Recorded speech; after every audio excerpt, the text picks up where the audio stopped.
Morning guys, welcome back to the channel. I'm Baz, WELDERFABBER. And this week we've got a lot of work going on and I've got a lot of work to price. But this morning we're going to go back to Miller's just to finish off a few little bits of snagging here and there on the wash ramp. Also this week I've got to go down to Bristol to measure a job, and I've got to go down to Coventry to measure a job. Now them two jobs are two more wash ramps like that we've just done at Miller's, but much bigger. And one of them is a 100% order, just wants us to crack on with it. And I'll get the steel in and I'll build it in here, and then I'll make it in sections so we can transport it on a trailer. Or I might just make it in one hit again, yeah, but not put the walkways on it, so then it's not a wide load, it'll just be a stretch, yeah. So we've just got the van loaded to go now. We've got the trailer on because we need to bring the trestles back from Miller's. And I'm also looking for another man, yeah? So another employee for WELDERFABBER to come work for me and Cal, all right? Now then, this person really needs to be local to the Preston area. And what I want to get across to people also is, Callum is my right-hand man. He always will be, no matter what. He's loyal to the bone. He started this with me and he'll be with me till the end. Right, so if somebody comes in with a lot more experience than Callum will still be above them, yeah? So if anybody's got an issue with that, no point applying, all right? But if you're a decent person, yeah, and you have got a lot more experience than him, then you would come in and help him along and guide him like I'm guiding him through life now, yeah? So the vehicle scenario, we are getting some vehicles. All right, so I'll go more into that later on in this chapter. But yeah, the workshop, I need this workshop full all the time. All right, it is 6 o'clock in the morning.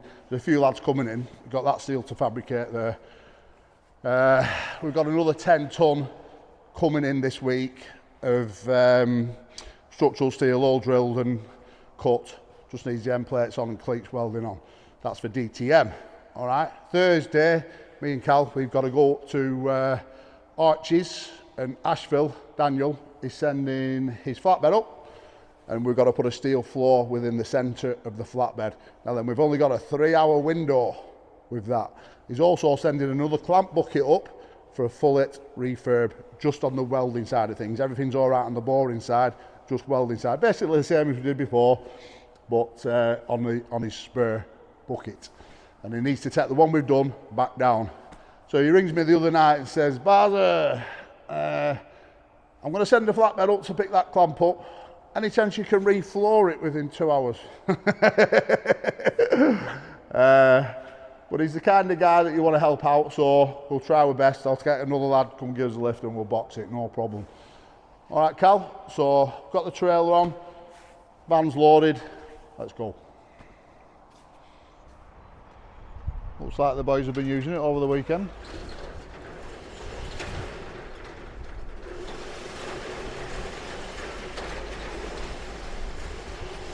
So the goal today is, we're going to put another post in here. We're going to put another post in here. So then we can basically put 2 ratchet straps going across whenever they want to use it as like a safety guide, safety rail.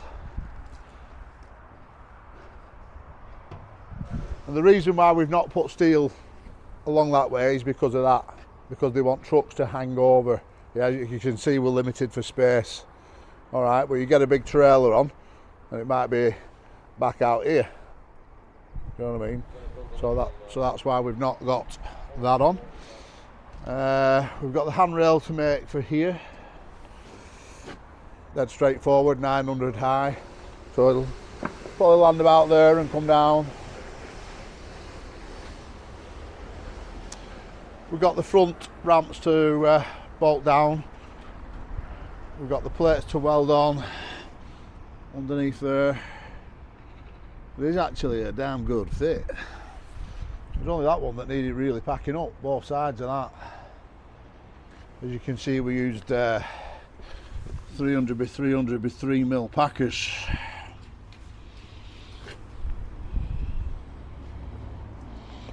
Does look good though, don't it? You must admit that does look good. Now then, really it should have a handrail on this wall here, but Jack don't want one, so he's not having one. Alright. Well, only one issue that we didn't think about was opening that door there to put fuel in it, to put fuel in the power wash. So what we'll do, we'll have to like drill a hole where the A is, and that'll get to your fuel tank with inside there.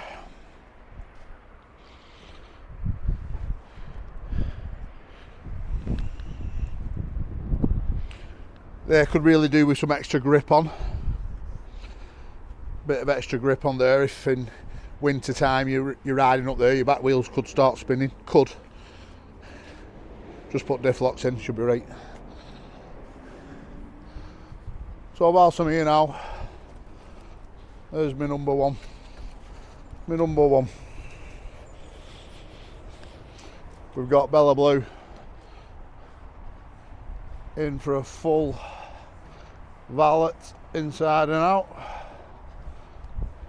So we'll just take a quick look at it now, and we'll take a quick look at it in an hour or so's time when he's finished. It's a lad called Lewis from Valet Brothers. So if you're in the Preston area, he is mobile, and there's his number there.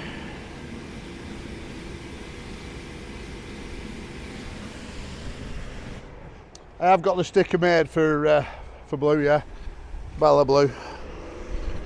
Just got to get it put on. Just not had time to go and see me sticker man. So I'll have a quick look at what she's like now. And we'll come back to it when he's done. Go down this. Proper good down this. So we'll go back down to the little dome shed and we'll start cutting some box sections and a few other bits of jobs that they need doing here whilst he's doing that. We've got all the battery tools out, we've got the steel in the shed, and we brought the trailer really to take the trestles back and some bits of steel that aren't needed. Good job this. Jack's just having a new building put up at the back over there.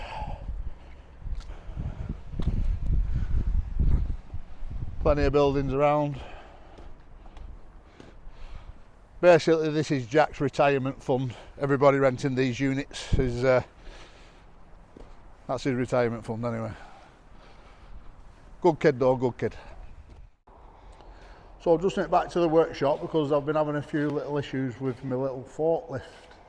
So I'll put a shout out on Insta this morning, and these men got back to me. PJ Fork Trucks. A kid called Ashley Bell. Now then, the funny thing about it is, I bought my first two fork trucks off his dad about 20 years ago, 25 years ago, Peter, right? And Heister forklifts, gas, they were, and belting forklifts at that they were, and a proper good fella to deal with. So he reached out anyway, and he sent one of his guys down to have a look at it. Right, so I'm just going to hand the mic over to Colin, and he can explain what the issues are. Oh, the reason the truck wasn't charging was one of the battery cells had failed. So instead of it being 48 volts, it was 46. Right. So we've replaced the failed cell. Now it's 48 volts, and now it will charge. Well, that was the failed cell. Yeah. So now we'll get a full charge out of it. Yeah, which we should do. Yeah. And what I'll do is I'll come back later on in the week and we'll do a full service and thorough inspection in the morning. That's great. Cheers for that, mate. Appreciate it. You're just changing the end of the wire there, are you? Yep, just a bit grotty. The blue stuff, the forbidden frosting, you don't want to taste that. Yeah. Alright, no problem. No problem. Cheers, mate. So, but check this van out. Check this van out. How cool does that look? PJ Fork Trucks. Now then, I remember Peter well. Wonder if he remembers me. I bet he does, you know. I'll have to call in and see him.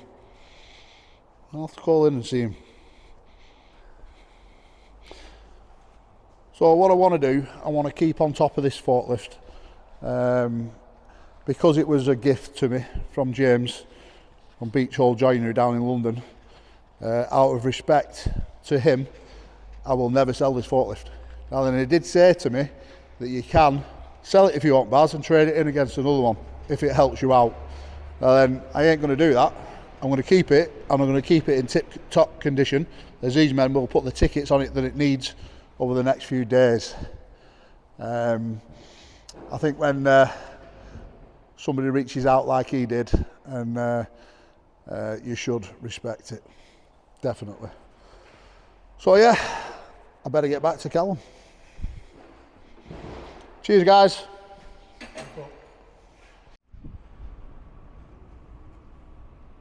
So we've got the lead up ramps now bolted down there.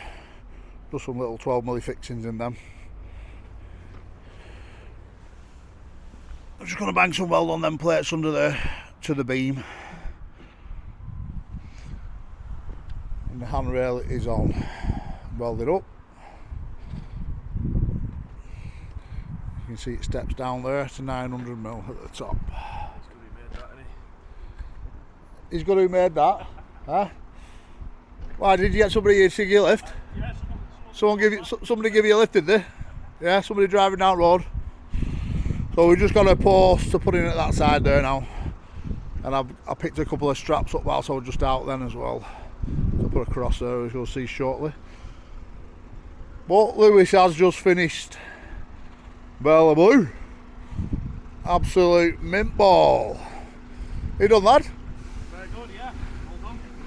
I take it that acid won't take that off the front wheel, yeah? No, I don't know what's on it. So I went on site one day there, right? I went on site one day and came off, and that's never come off since. Never. Do you know what I mean? So it's just done an absolute belting job on van. Right, I'll just split cam round. I didn't want any of that shiny stuff putting on. Yeah. Do you know like some people do? They put that shiny stuff on, Yeah, don't plastic dressing stuff. they? Is that what it is? Yeah, it can be very strong plastic dressing, and it can yeah, really make it shine, but it's only temporary. Yeah, so that's meant that, mate. So how far do you travel? We're in Longton now, near Preston, so how far do you travel? So yeah, based in kind of Preston area. Furthest I'd probably travel is roughly an hour away, which will be around the Manchester, Liverpool area. That's as far as I'd really go, depending on the amount of jobs. Mobile valeting, so you're coming down to my workshop again, lad. In fact, you can do Defender no for problem. me. We'll get Defender booked and Yeah. you can get that sorted for us. Yeah, give us a ring. All right, bud. I'll put a link in the description. Anyone in the Preston area or local to the northwest, give them a shout on the mobile valeting. Brilliant. All Thank right, you bud. very much. Sound. So I think it'd be a bit rude not to put Bella Blue on before we leave. Straight up, no problems at all. That's why we put that extra little bend in there, so nothing would catch.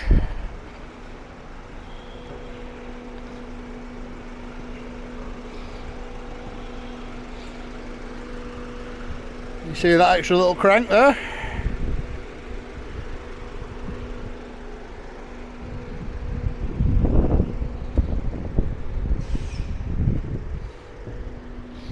Put a little finishing touch there with WELDERFABBER, and once it's painted we'll put like a piece of plastic behind that, white piece of plastic, because the ramp's going to be red. We are going to put some more grip on these when this concreting has been redone. All this concreting is getting reshaped in a week or two's time. So yeah, I'm well happy with that. Looks well, don't it?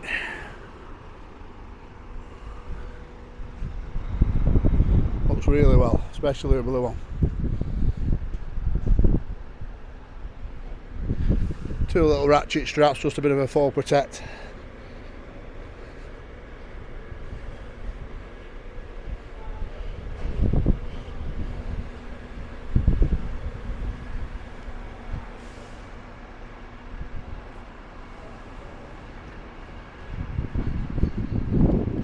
So that is the ramp complete. We are now going to make some aluminium ramps to fit one of the trailers. We'll take them back with us tonight. It's a split neck trailer, just measured it up. We're going to get our trailer loaded up now with our trestles and head back to the yard. Quality job. Now then, look at this.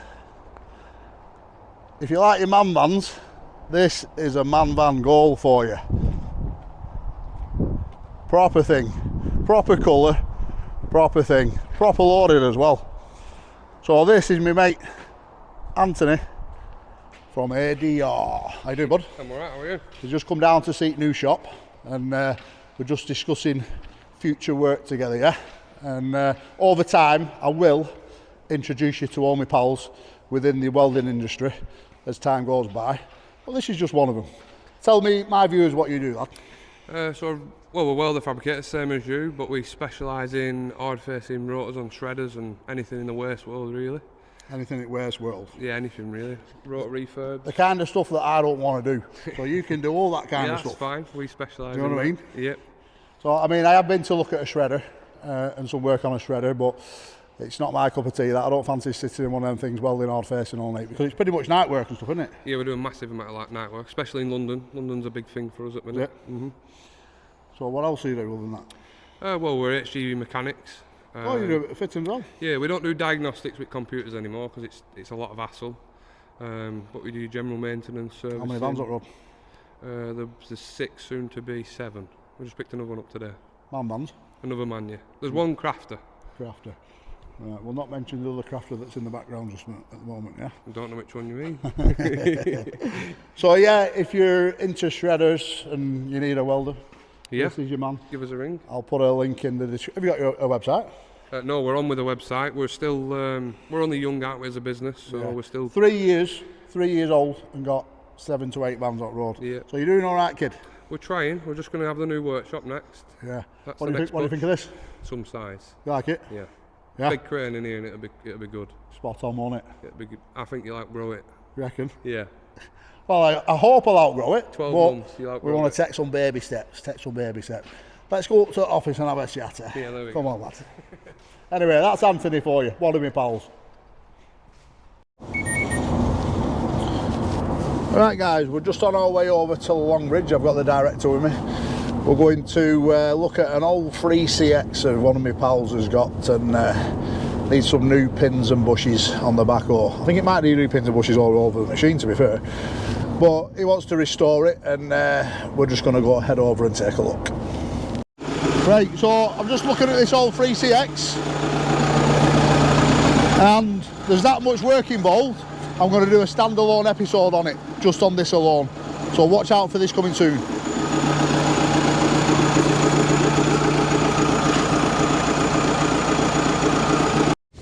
Alright, so we're just on the way down to Greater Coventry to a company called Crown Aggregates to meet a guy called Cash. Cash spelt with a K. Now that's quite a cool name, isn't it?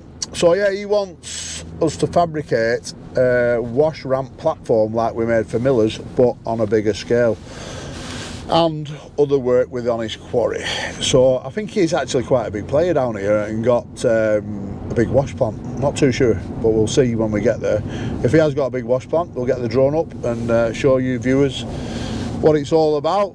Like I say, we're 25 minutes away, so let's go meet Cash. Alright, so here we are at Crown. Now then, Crown has many companies within. So you've got your skip hire, you've got your aggregate side, you've got your fuel. There's all different kinds of companies that work within this, I'd say group, but I'm not saying a group sticker, but I'd say it's a group of companies. And the reason why we are here is to build another wash ramp like we made at Miller's. So at the moment, they've got these wash grids. These are an interceptor tanks underneath them. As you can see, that one's getting ready for a dig out. This one's been dug out. They'll probably be about 5-6 foot deep then. Like we have in Hertz Yard. And they run into interceptor tanks that clean filter the system. And now what I'm thinking is, I've just had a good meeting with Cash, and proper nice fella, to be fair. We've had a good look round the site, which I'll take you to look at a wash plant in a minute. That probably one of the best wash plants I've ever seen, I'll be honest with you. And we're going to put the new ramp here. So now basically this gives us no restrictions like we had at Miller's. So we had restriction in length and width at Miller's, all right? So here, there's no restrictions whatsoever.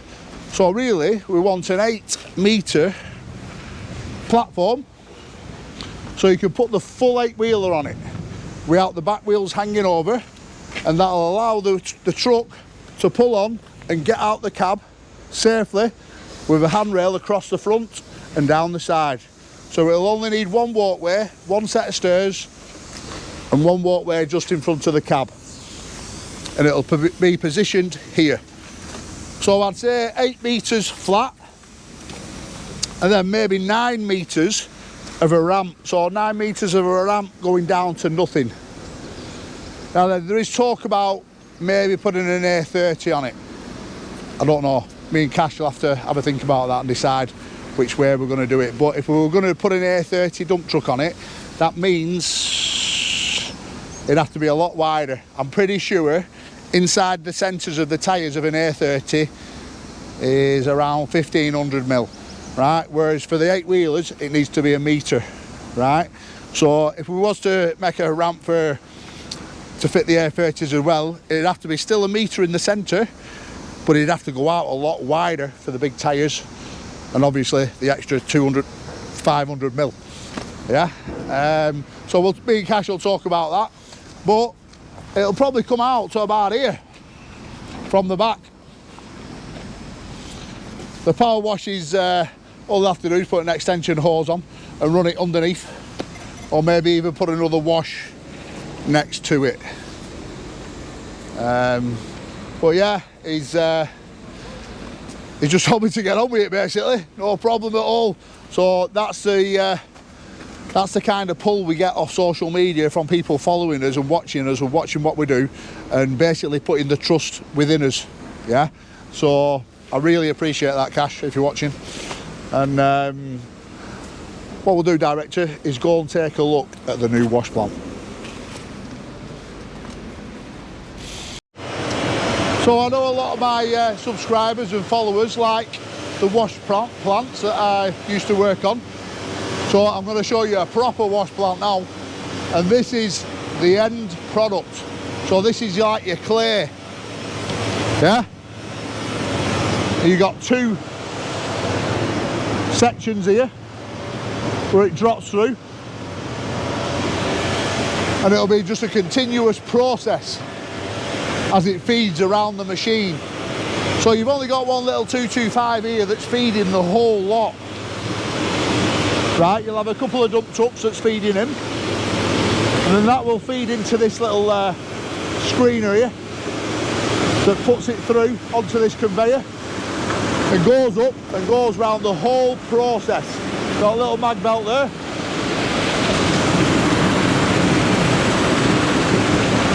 As you can see, the material that they're feeding basically doesn't have any metal in it. Alright, so that's basically just a scrap skip. But wow, I'm just so impressed with this. So this is a Tyrone wash plant. So as you can see, the little 225 feeding it into the scalper that's coming up this conveyor, dropping into this box, and this is like a sand box. So you'll get your sand going over that side,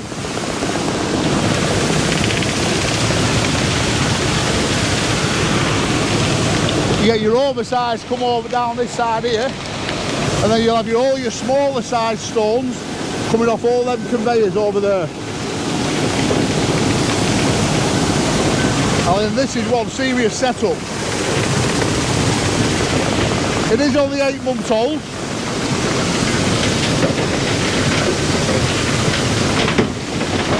But if you're getting 250 tonne an hour out of it, we'll take a look at that. That's where all the clay drops through within there.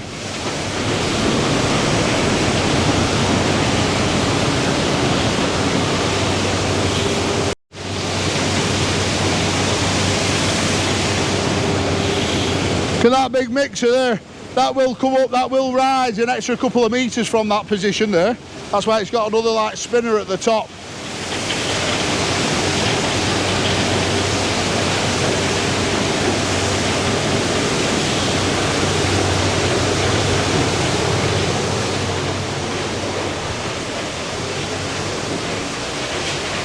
Tyrone International Limited. So this is keeping checks on everything that's going on, all the pressures, all the pumps. Better not press that button, better not press that stop button. Let's have a look where the clay drops through. Alright, so look at the size of that, look at the scale of that. I don't know if how big it'll come across on camera. Well, this pipe here, that's putting some serious pressure into there. So I can only assume that that's compacting something to make that clay underneath.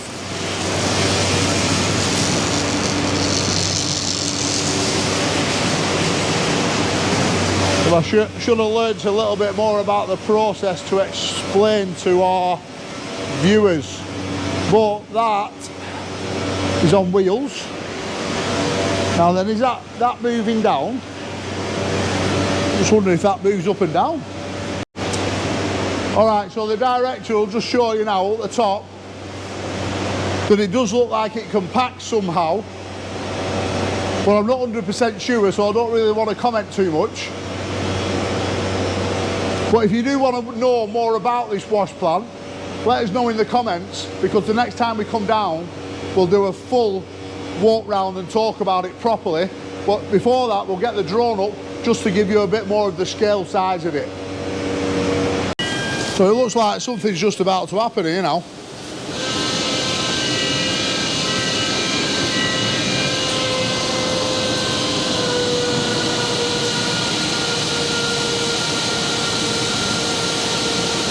There's a lot of pressure there somewhere, isn't there? Something's moving. Oh, it's moving. It's moving out. There you go. So there's your clay dropping out. Boom. That's what I wanted to see. So they are all compacting the clay.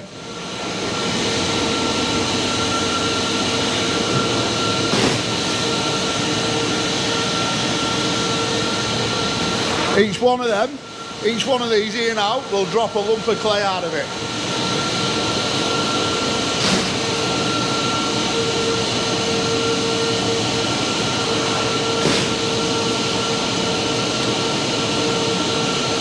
So they're all full of clay then, they're dropping down, every one of them.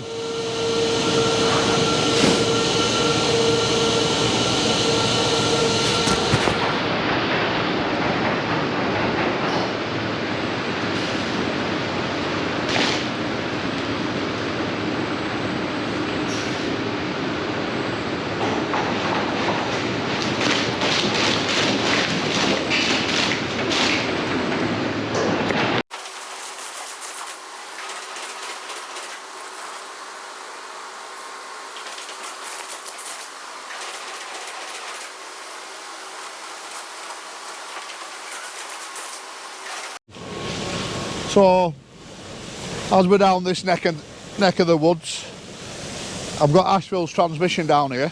Now then, I'll give you a little update on that. We've pulled the transmission apart, and the clutch pack wasn't as bad as we thought. So, we're starting to think the solenoids, there could be a problem with the solenoids, and there could be a problem with the hydrostack motors, right? So we decided to put a full new clutch pack in it and a full set of solenoids, but we've pulled the hydrostatic motors apart and we've got some play in the bearings, which is not a good sign. So we're going to go drive over there now. It's only in Nottinghamshire, Robin Hood country, yeah, and I want to take a look at the bearings for myself before they pull them apart, because once you pull them apart you're opening another can of worms. If anybody knows about transmissions, then you'll know what I'm talking about. So I want to see it with my own eyes before they pull it apart and see how much play is actually in them bearings.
Right, so here we are at Hannah Plant Engineering, Nottinghamshire.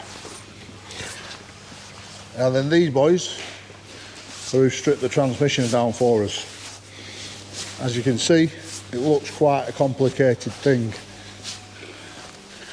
Not as complicated as you think, but complicated.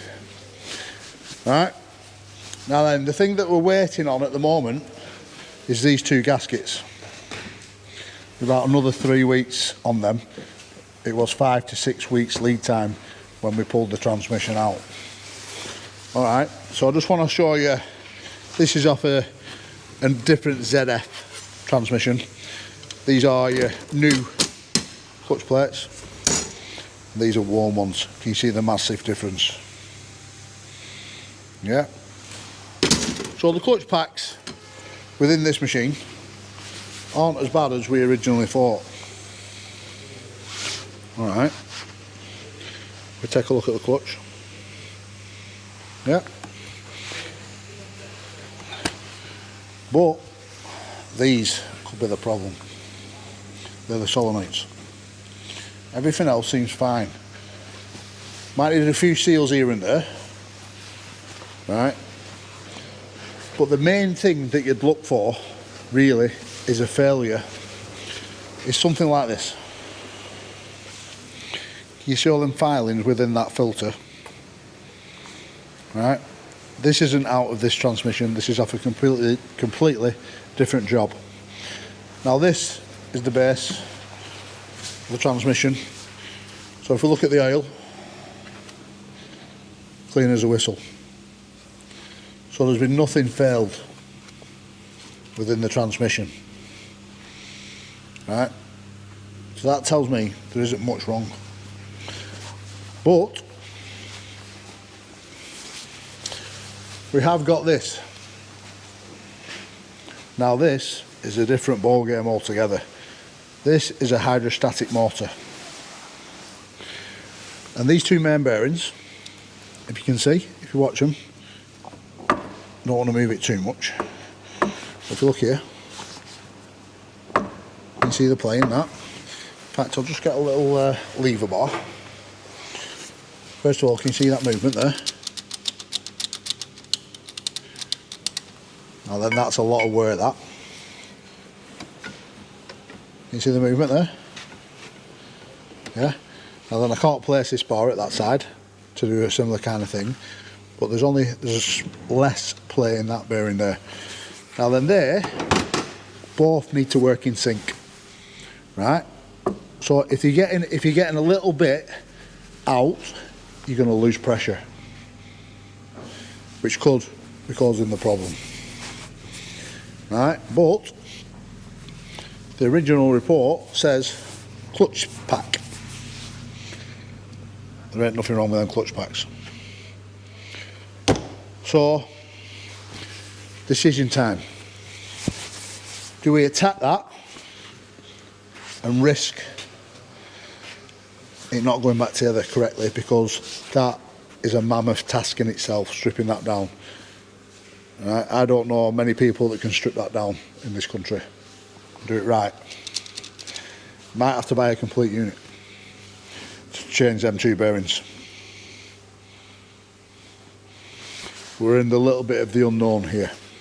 Alright. So I have some big decisions to make. I've got to speak to Daniel and see how he wants to move forward with this. Alright, so that is the gist of it. I'll come back to you and let you know what we're going to do.